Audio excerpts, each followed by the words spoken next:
Selamat pagi, siang, sore semuanya. Semoga kita diberi kesehatan selalu oleh Tuhan kita masing-masing. Sekarang kami akan menjelaskan manajemen pemasaran bab 17. Seperti biasa, kelompoknya Davo Oki, Jonathan Ezra, dan saya sendiri para perusahaan mengajar.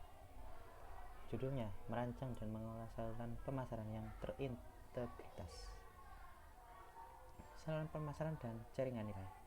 Sebagian besar produsen tidak menjual barangnya secara langsung kepada pengguna akhir atau konsumen seperti kita. Biasanya mereka berdiri satu set perantara melakukan berbagai fungsi. Perantara itu merupakan saluran pemasaran. Juga bisa disebut saluran perdagangan atau saluran distribusi. Nah, secara formal itu saluran pemasaran itu kumpulan organisasi yang saling bergantung dalam proses membuat produk atau jasa tersedia untuk digunakan atau dikonsumsi. Mereka adalah kumpulan jalur produk atau layanan mengikuti setelah produksi yang berpuncak pada pembelian dan konsumsi oleh pengguna akhir. Nah, beberapa perantara seperti pedagang, grosir, pengecer, mengambil hak milik, franchise, dan menjual kembali barang dagangan, mereka disebut pedagang. Perwakilan produsen akan penjualan mencari pelanggan dan boleh bernegosiasi atas nama produsen, tetapi tidak mengambil hak atas barang tersebut. Nah, semua jenis saluran itu memainkan peran penting dalam keberhasilan perusahaan. Pemasar harus menilai mereka dalam konteks keseluruhan proses di mana produk mereka dibuat, didistribusikan, dijual, dan diservis. Pelayanan, kami mempertimbangkan. Nah, apa sih pentingnya saluran itu? Sistem saluran pemasaran adalah seperangkat saluran pemasaran tertentu yang digunakan perusahaan, dan keputusan tentang itu adalah salah satu yang paling kritis yang dihadapi manajemen. Nah, saluran yang dipilih mempengaruhi semua keputusan pemasar lainnya.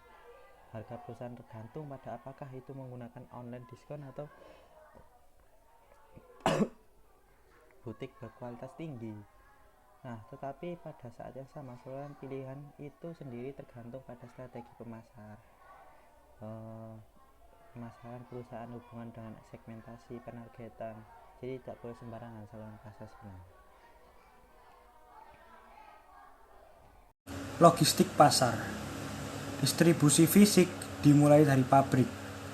Manajer memilih satu set gudang dan operator transportasi yang akan mengirimkan barang ke tujuan akhir dalam waktu yang diinginkan atau dengan biaya total terendah. Fisik distribusi kini telah diperluas ke dalam konsep yang lebih luas dari manajemen rantai pasokan.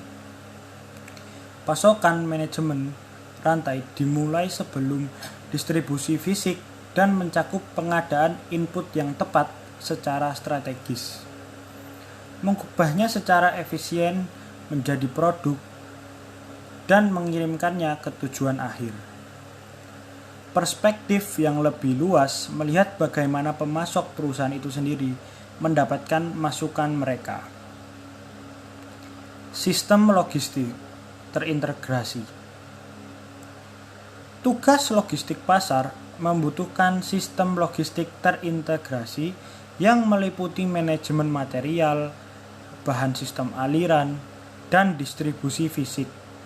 Dibantu oleh teknologi informasi, sistem informasi memainkan peran penting dalam mengelola logistik pasar, terutama melalui komputer, terminal point of sale, kode batang produk yang seragam, pelacakan satelit, pertukaran data elektronik, dan transfer dana elektronik. Ini pengembangan yang telah mempersingkat waktu siklus pesanan, mengurangi tenaga kerja administrasi, mengurangi kesalahan, dan memberikan peningkatan pengendalian operasi. Mereka telah memungkinkan perusahaan untuk menjanjikan dan untuk memenuhi janji itu. Tujuan logistik pasar. Banyak perusahaan menyatakan tujuan logistik pasar mereka sebagai mendapatkan barang yang tepat ke tempat yang tepat di waktu yang tepat dengan biaya yang paling murah. Sayangnya, tujuan ini memberikan sedikit panduan praktis. Tidak ada sistem yang dapat secara bersamaan memaksimalkan layanan pelanggan dan meminimalkan biaya distribusi. Pelanggan maksimum layanan berarti besar dan penemunya. Transportasi premium dan beberapa gudang yang semuanya meningkatkan biaya logistik pasar. Perusahaan juga tidak dapat mencapai efisiensi logistik pasar dengan meminta setiap manajer logistik pasar untuk meminimalkan biaya logistiknya sendiri. Biaya logistik pasar berinteraksi dan seringkali berhubungan negatif. Sebagai contoh, keputusan logistik pasar. Pemrosesan pesanan sebagian besar perusahaan saat ini mencoba memperpendek siklus pesanan ke pembayaran, yaitu waktu antara penerimaan pesanan, pengiriman, dan pembayaran. Siklus ini memiliki banyak langkah, termasuk transmisi pesanan dengan penjual, entry pesanan, dan pemeriksaan kredit pelanggan, inventaris dan penjadwalan produksi, pesanan dan faktur, pengiriman, dan penerimaan pembayaran. Semakin lama siklus ini berlangsung, semakin rendah kepuasan pelanggan dan semakin rendah keuntungan perusahaan. Pergudangan setiap perusahaan harus menyimpan barang jadi sampai dijual karena produksi dan siklus konsumsi jarang cocok. Lebih banyak lokasi penyimpanan berarti barang dapat dikirim ke pelanggan lebih banyak dan cepat.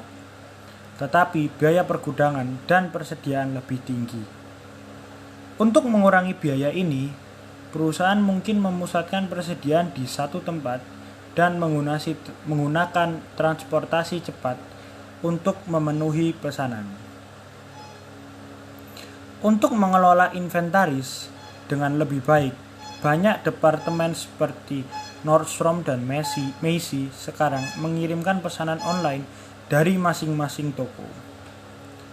Beberapa gudang melakukan kegiatan yang sebelumnya dilakukan di pabrik, termasuk perakitan produk, pengemasan, dan pembangunan pajangan promosi. Memindahkan aktivitas ini dapat menghemat biaya dan kecocokan penawaran lebih dekat dengan permintaan.